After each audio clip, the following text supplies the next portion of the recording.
Right, now we're delighted that Don Flynn, who is the founder and the former director of Migrants Rights Network, joins us in the studio now. Don, firstly, would you like to just explain what brings you to Warwick this particular time?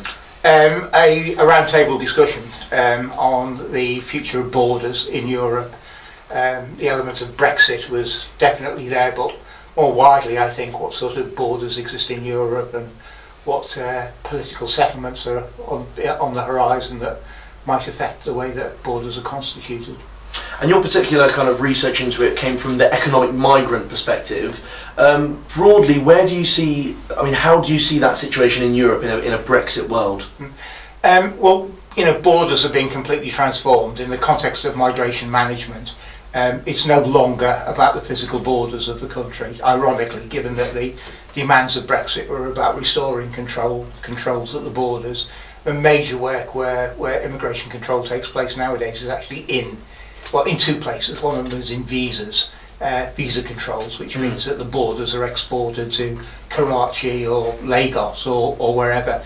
But the second area is within the country itself, where people, because of their immigration status, they have limitations on access to public benefits, limitations on the type of employment they can take, even in their interactions with things like the National Health Service. These are all opportunities for the authorities to collect information about the movement of people, and if they feel it's appropriate, to dive in and intervene, manage people's movements, and in some instances to arrest, detain and deport people. And that's a big future. The Conservative Manifesto, which was published today, that makes it absolutely clear that the direction for immigration control in the future is going to be about reinforcing those internal borders. In terms of the Schengen area in Europe, obviously I appreciate it's Britain that's left the EU and Macron, a very pro-European centrist, has won in France, but what do you see for the future of the Schengen area within Europe? It's becoming less of a stable done deal, which it had been for many years. It was 1985 it began to be rolled out, and it seemed to be absolutely clear that border posts were vanishing all over Europe, and lorries and people were going from one end of the continent to the other without producing their passports at any stage.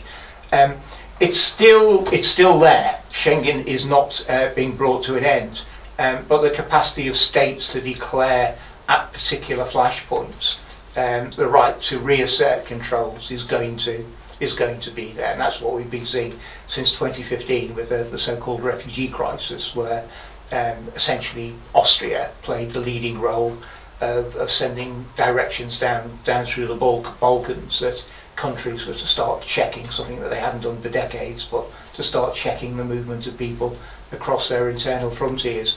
And we're going to see more of that. It was always possible for Schengen to be suspended in certain limited sets of circumstances, mainly connected with social security. If they had news that traditionally it was football fans who were crossing frontiers and they thought there was a threat of violence, and in those limited sets of circumstances they could impose controls.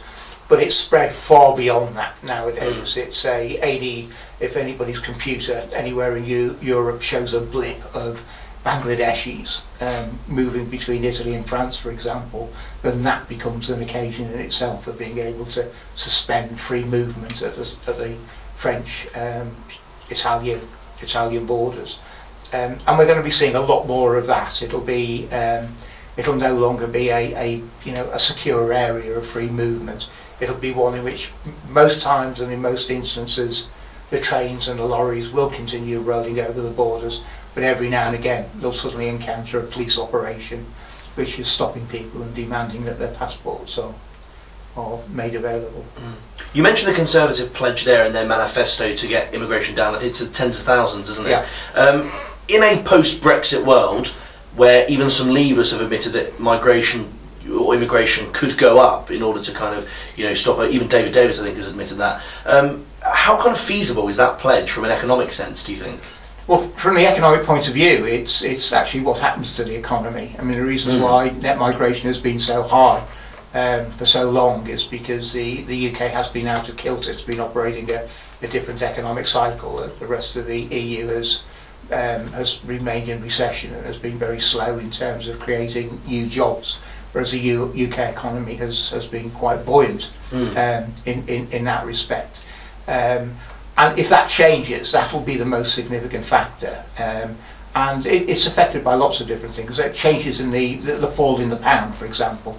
It was probably far more effective in limiting the numbers, bringing down numbers from 330,000 to about 280,000 at the moment. But the fall in the value of a pound as against the euro was far more significant, because it meant that a lot of Polish and Romanian people who would, part of the attraction was that they were earning wages in a strong pound compared to the euro, meant that it was an enhanced value.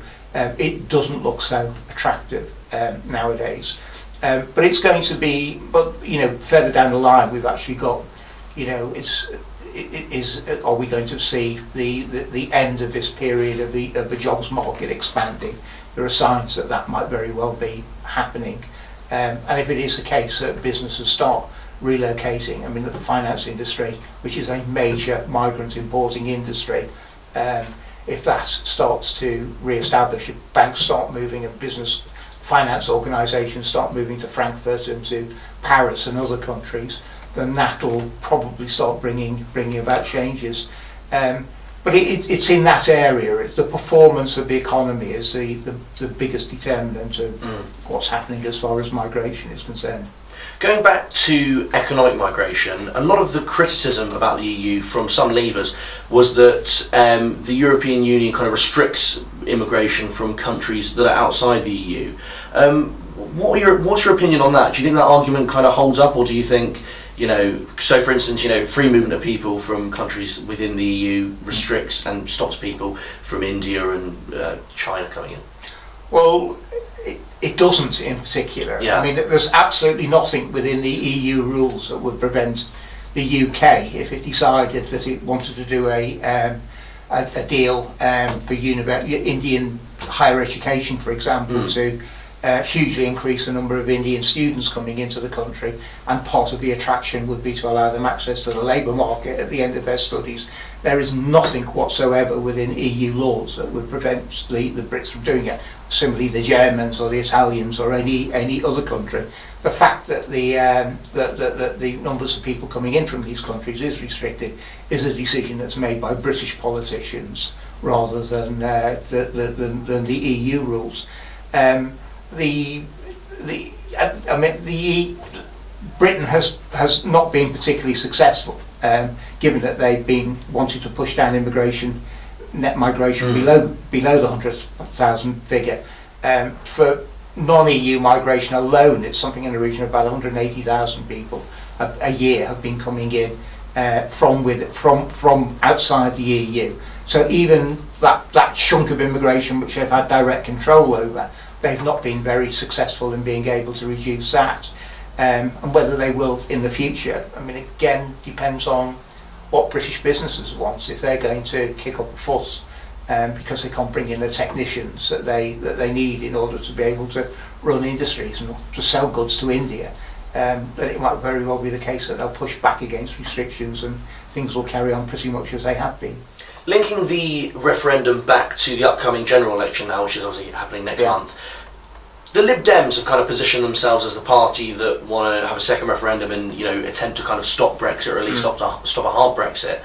They've also pledged to take in quite a few more refugees, but their poll ratings have kind of dropped ever since they've announced that. Do you think the British public are a little bit unsympathetic towards the issue of refugees and don't really regret their decision to leave the EU?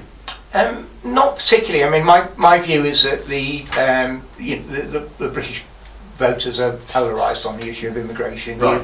It certainly is the case that the majority of people are on the anti side of the spectrum, which varies from mildly thinking there are probably too many and that we need some sort of a reduction, right the way through to the racist and xenophobia of no immigrants whatsoever. But there is a solid block of people, which is probably somewhere 20 to 30% of the population, who have looked at it all and said, what is the issue? When you're running a successful economy, people are coming in, they're going into the job vacancies that employers have not been able to fill. then exactly what is the problem? And ironically, a lot of the people who feel strongest about this tend to be in the areas of high migration. London, the South East, and a couple of the more cosmopolitan cities in the Midlands and the north of England. Because their practical experience of immigration is that it works out. I mean, there are bumps along the road, there are issues to be contended with, but by and large it works out. And I don't see that changing much. I think that there are, a whole constituency now of pretty strong, stalwart defenders of immigration. We think the refugee crisis, what was happening with Calais, people going over to Calais, helping out, that's a firm trend. The issue of where their political allegiance is going to go is another matter. At one point it could be the Lib Dems, but on other issues, if they are also the people who feel that the NHS is supporting the NHS is a priority, or abolishing tuition fees for students is a priority, they're probably the same group of people, but in those circumstances they might go in the direction of the Labour Party as opposed to the Lib Dems. So who knows? In terms of Corbyn and the Labour Party's kind of position on the EU, do you think, I mean, Corbyn's come under quite a lot of criticism for not, because he was obviously a well-known Eurosceptic, and then he did campaign, some argue half-heartedly, for Remain. Yeah. Do you think the Labour Party kind of did enough in the referendum to make the case for positively remaining within the EU? Well, it depends what you think that positive case is, I suppose. I mean, this is beyond my brief on immigration, but my personal view is that the EU was a problematic organisation. The way that it dealt with the Eurozone crisis and what it did to Greece was unforgivable, really. And there are lots of reasons for being really, really concerned that it was a rich businessman's club type thing with very little sympathy for the plight of ordinary Europeans who were struggling to get by. And Corbyn famously said his level of support was 7 out of 10. I don't know if I disagree with that all that much. I mean, the problem with British politics is that the only way to do politics is either to be fanatically opposed or fanatically against. And the bit where the really interesting conversation is where you might come up with a conclusion, well, by and large I'm in favour, but I do think there are problems and we need to do something about it. As a Remain voter, that was pretty much where I was. I want to see Britain remain in the EU so that the British government would go and address all the very difficult issues and put the EU back on the right course. But that was not a persuasive argument, unfortunately. And just finally, obviously you're the founder of Migrants Rights Network. Yeah. Where do you see the future for migrants' rights? Is it going to be undermined, do you think, in the future with nationalism, or do you see it as being quite positive, the future? It's guerrilla warfare. Right.